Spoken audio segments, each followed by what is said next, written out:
www.islamicwaves.com. اور اجتماعی امت بنو، امت بنو، امت بنو، امت بنو، فرقے نہ بنو، امت بنو، فرقے نہ بنو، امت بنو، فرقے نہ بنو، امت بنو۔ اگر اس آگ کو تم نے نہ بجھایا تو پہلے جا کے پاکستان کا چکر لگا کے آؤ، جہاں مذہب کے نام پر وہ ظلم و ستم ہو رہا ہے کہ ظلم کا لفظ بھی چھوٹا پڑ گیا ہے۔ ایک کلمہ گو دوسرے کو کافر کہے جا رہا ہے، وہ اس کو کافر کہے جا رہا ہے، تو جنت جاؤنا کہیں؟ جنت تو خالی ہے۔ پھر امت بن کے رہو۔ میرے نبی نے امت بنائی، اپنے خون دے کر، اپنی اولاد کو ذبح کروا کے، 1.25 لاکھ صحابہ کی قربانیاں دلوا کر ایک امت بنائی ہے۔ میں تمہیں اللہ رسول کا واسطہ دیتا ہوں، فرقوں میں مت بٹو، فرقوں میں مت بٹو، فرقوں میں مت بٹو۔ یہاں اچھی مثال قائم کرو، مسلمان بن کے رہو، مومن بن کے رہو، مسلم بن کے رہو، اپنا تعارف بطور مسلمان کرو۔ یہاں بھی اگر وہ لڑائیاں تم نے کھڑی کر دیں تو آنے والی نسلیں تمہیں معاف نہیں کریں گی۔ میرا نبی تمہیں معاف نہیں کرے گا کہ میں تو لوگوں کو جنت میں پہنچانے آیا تھا، تم نے میرے کلمہ گو کو کافر کہنا شروع کر دیا۔ کسی کو کافر کہنا اتنا آسان کام ہے؟ کیوں ممبر پہ بٹھاتے ہو ایسے لوگوں کو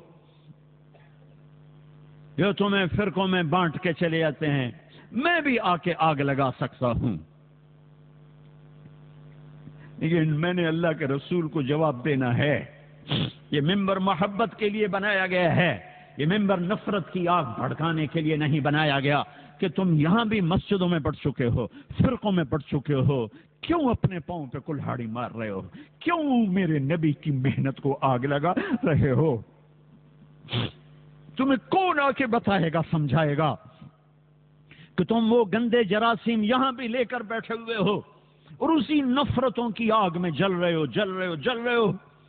دیکھو، جاؤ، عبرت کے لیے دوسرے کو دیکھنا چاہیے کہ میرے دیس میں کیا ہو رہا ہے۔ یہ نفرتوں کی آگ نے آج مسجدوں کو کیا بنا دیا ہے۔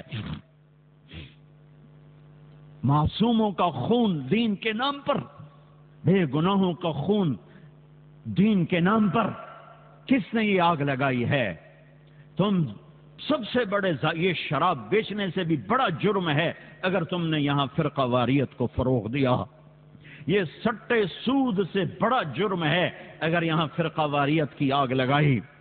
امت بن کے رہو، امت بن کے رہو، امت بن کے رہو۔ جو تمہارا مذہب مسلک ہے اسے سینے سے لگاؤ۔ تو کسی سے نفرت کیوں کرتے ہو؟ نہ کرو نفرت۔ پتہ نہیں کون سی ادا میرے اللہ کو پسند ہے اور اللہ جنت کا فیصلہ کر دے۔ تم کسی کے ٹھیکیدار ہو؟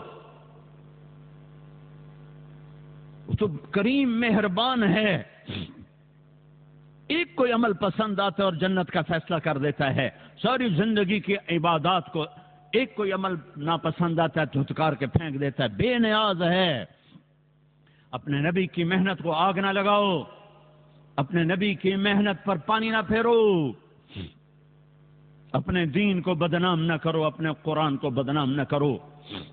اختلاف رائے رہے گا، اختلاف رائے رہے گا۔ ایک دوسرے کی عزت کرنا سیکھو، ایک دوسرے کو گلے۔ میرے نبی نے عبداللہ بن ابی کو گلے سے لگا کے نہیں رکھا۔ تم جانتے ہو عبداللہ بن ابی کون ہے؟ ابو جہل سے بڑا کافر، ابو جہل سے بڑا کافر۔ ابو جہل اوپر کی دوزخ میں ہے، عبداللہ بن ابی نیچے کی دوزخ میں ہے، لیکن اس نے ظاہری کلمہ پڑھا، میرے نبی نے سینے سے لگا کے رکھا۔ وہ مر گیا تو ان کے بیٹے سچے صحابی تھے، یا رسول اللہ میرا باپ مر گیا، اپنا کرتا دے دیں، کفن پہناؤں۔ آپ نے کہا یہ لو شاید بخشا جائے۔ آپ کو بھی پتہ نہیں بخشا جائے گا۔ کہا یا رسول اللہ میرے باپ کا جنازہ پڑھ دیں۔ کہا میں حاضر ہوں۔ جا کے جنازے پر کھڑے ہو گئے، آگے عمر سامنے آ گیا، یا رسول اللہ یہ آپ کیا کر رہے ہیں؟ کہ کیوں؟ کہ آپ کو پتہ نہیں یہ کون ہے؟ کہا پتہ ہے۔ کہا تو پھر جنازے کیوں پڑھا رہے ہیں؟ کہ شاید بخشا جائے، شاید بخشا جائے۔ تم ایک مسلمان کو کہتے ہو یہ منافق ہے، یہ کافر ہے۔ یہ تمہارا ملک ہے کہ یہاں سے لوگ حج پہ جاتے ہیں اور مکے کے امام کے پیچھے نماز نہیں پڑھتے، مدینے کے امام کے پیچھے نماز نہیں پڑھتے۔ وہ کہاں سے؟ جہاں سے اسلام آیا تھا ان کو ہی تم نے کافر بنا دیا، تو اسلام پھر ہے کہاں؟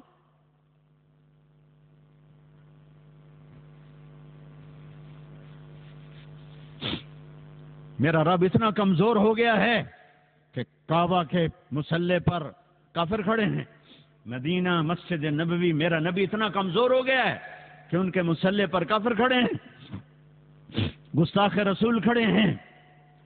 کچھ تو عقل سے کام لو، کچھ تو روکو ان لوگوں کو جو یہاں تک تمہیں پہنچا رہے ہیں، کچھ تو دین سیکھو، کچھ تو دین سیکھو، اتنے غافل تو نہ بنو، اتنی آگ تو نہ بھڑکاؤ۔